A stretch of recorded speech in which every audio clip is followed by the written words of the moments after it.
Hello दोस्तों, नमस्ते। प्रणाम। आप लोग कैसे हैं? उम्मीद करती हूँ कि बहुत अच्छे होंगे। एक हम दर्द भरा विवाह गीत लेके आए हैं। गाना कैसा लगेगा? लाइक शेयर सब्सक्राइब जरूर करिएगा। फुल आवाज के साथ सुनिएगा और अच्छा लगेगा तो कमेंट में जरूर बताइएगा। नए होंगे चैनल पर तो सब्सक्राइब करिएगा।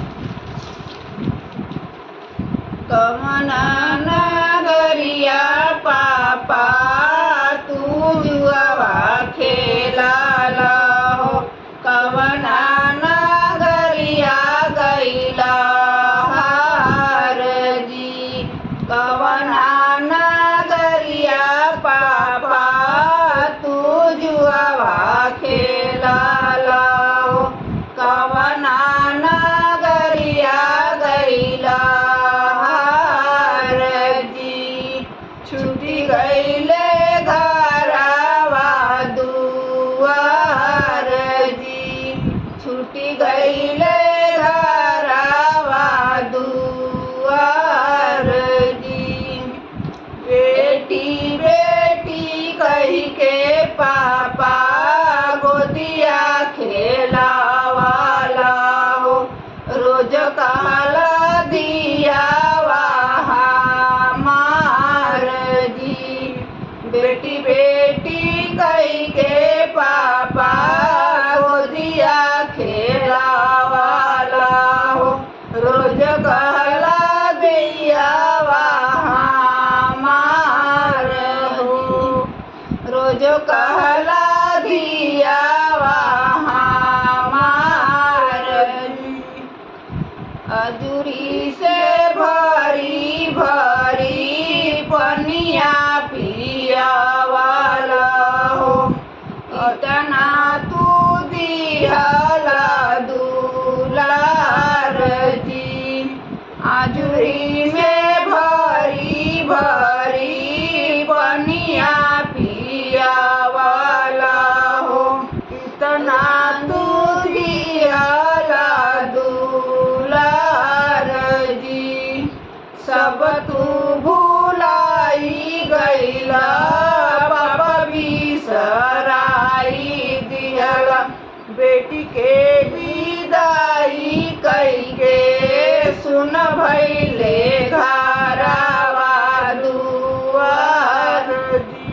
सब तू भुलाई गईला पापा बिसराई दिहला, बेटी के विदाई कैला सुन भइले घरवा दुआर हो।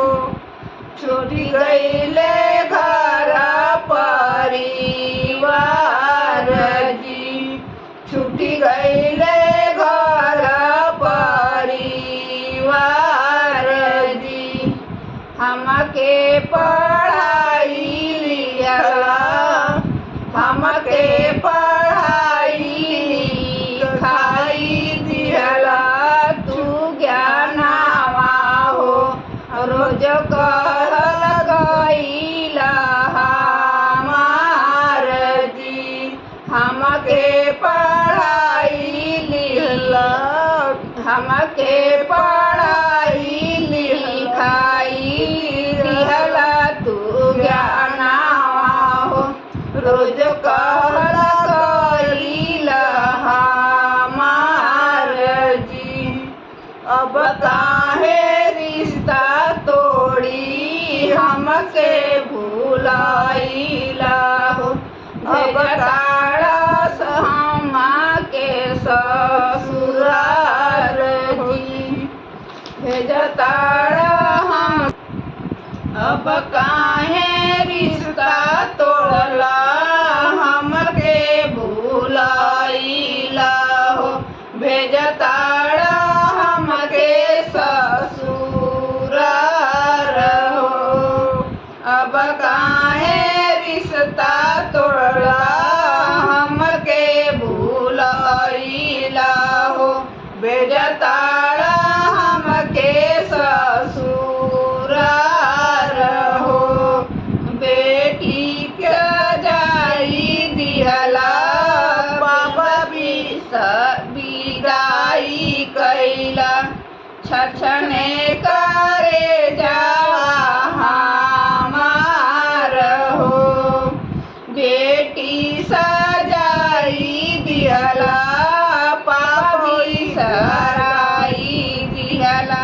बेटी सजाई दिहला पापा विदाई कई